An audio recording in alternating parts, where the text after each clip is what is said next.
છે કે આ થાઇરોઇડ ગ્રંથિને બટરફ્લાય જેવી ગ્રંથિ હોય છે ને ગળામાં અહીં દર્શાવેલી છે કે કઈ જગ્યાએ આપેલી છે તો ગળાની અહીં વચ્ચેનો ભાગ હોય ને અહીંયા બતાવેલી છે. તો આજે આપણે એના વિશે સમજવાનું છે. તો જો થાઇરોઇડ હોર્મોન્સનું કામ શું છે? તો જો એનું કામ શું છે કે આપણા શરીરમાં જે પ્રોટીન હોય, ચરબી, कल ફેટ संडे का છે, ड्रामा आएगा नहीं आएगा? કાર્બોહાઈડ્રેટ છે, ચયાપચયની कल संडे ક્રિયા का ड्रामा आएगा? એટલે કે એને નિયંત્રણ રાખે છે કે મેટાબોલિઝમ હોય ને એને નિયંત્રણ રાખે છે. પછી લોહીમાં ખાંડ અને કોલેસ્ટ્રોલને ઘટાડવાનું કામ કરે છે. જો એ ઘટી ના જાય ને વધી જાય ને તો તકલીફ થઈ જાય. તો એને ઘટાડવાનું પણ કામ કરે છે. પછી હાડકાં, સ્નાયુ અને માનસિક વૃદ્ધિમાં મગજની જે વૃદ્ધિ હોય સ્નાયુની, હાડકાની તો तो ड्रामा એને कल પણ नहीं आएगा? નિયંત્રણમાં રાખે છે થાઇરોઇડ ગ્રંથિ. હૃદયના ધબકારા અને બ્લડ પ્રેશરને નિયંત્રણ કરવા માટે પણ આ કામ કરે છે. જે હૃદયના ધબકારા હોય ને અને બ્લડ પ્રેશર તો એ માટે પણ આ બહુ ખૂબ જરૂરી છે. પછી જેમ આપણે કહેવી છે ને કે ગાડીને એક એન્જિનની हाँ જરૂર ओके છે. हाँ हाँ ટ્વિંકલ हाँ સર, ગાડી ચલાવવા માટે પણ એન્જિનની જરૂર પડે છે. એમ આપણા શરીરને તાપમાનને નિયંત્રણ સ્ટોપ કરી દઈશ.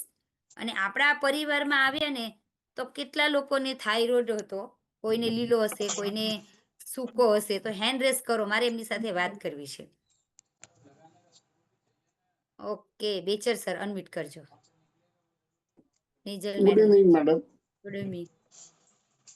બોલો મને સર. થાઇરોઇડ હતો. હાઇપો કે હાઇપર? હાઇપર અને હાઇપો 1982 થી હું ટેબ્લેટ લઉં છું થાઇરોઇડ. હા હા એટલે લઉં છું એટલે લેતો હતો. થોડો 2-3 મહિનાથી બંને લેવલ નોર્મલ આવી ગયા છે. અને મારા જમાઈ ડોક્ટર એમડી છે એટલે કે ઓછા પાવરની ચાલુ રાખજો. પણ મેં ગોળી લીધી નથી. ફરીથી પાછું અઠવાડિયા પહેલા જ કરાયું. એકદમ લેવલ નોર્મલ છે. અને બીપી નો પ્રોબ્લેમ તો થાઇરોઇડ અને બીપી નો પણ મારું વજન કોઈ દિવસ વધવા નથી દીધું. કારણ કે હું એનર્જી જે કેલરી ઇન્ટેક લઉં એના કરતા બાળું છું હંમેશા વધારે. એટલે મારું વજન ભલે લીલો થાઇરોઇડ હોય. હા, છેલ્લે હેડ થયો ઓફિસમાં એટલે બેસી રહેવાનું બહુ થતું હતું તો 78 કિલો વજન થઈ ગયું હતું. એટલે મેં આમનું બહુ વહેલો જાગું, 3:30 મોર્નિંગમાં જાગી જાઉં છું.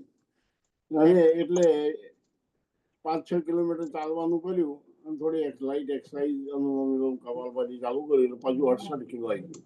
પછી કોરોના થયો. પરિવારમાં આવીને તમે શું શું રિઝલ્ટ લીધા છે? પરિવારમાં આવીને આ થાઇરોઇડ કંટ્રોલમાં બીપી ની દવા બંધ છે. આ બે જ દવા ચાલતી હતી મને. મારા ફેમિલીમાં બહુ સરસ રિઝલ્ટ છે. મારા વાઈફને લકવાની અસર થઈ હતી તો 2 ડગલા નતા ચાલી શકતા. એક ગોળી લેવી પડતી 50 રૂપિયાની. બરાબર. આ નાસ્તો ચાલે પછી 3 ટાઈમ ચા પીવાની ટેમ. પહેલી ચા 4:30 પોણા 5 થાય, પછી 9 9:30 થાય, બપોરે 3:30 4 વાગે. એ કે ના મારે તો ચા તો જોઈશે. મને પીવો, આ ટ્રાય તો કરો. 5મો દિવસ ચા છૂટી ગઈ. અરે વાહ. અને અત્યારે 15મી સવાર સાંજ ચાલે છે. થોડી સ્પીડ ઓછી છે એમની. આમ તો બેઝિકલી લગ્ન કર્યું ત્યાંથી સ્પીડ ઓછી છે. બરાબર. પછી મારી દીકરીને ખર્ચવામાં 99% ફેર છે. સાધારણ સ્કાર લાગે છે અત્યારે.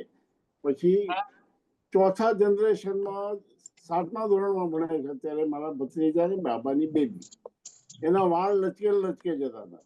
એટલે આ નાસ્તો અને ડાયજેશન અપાયું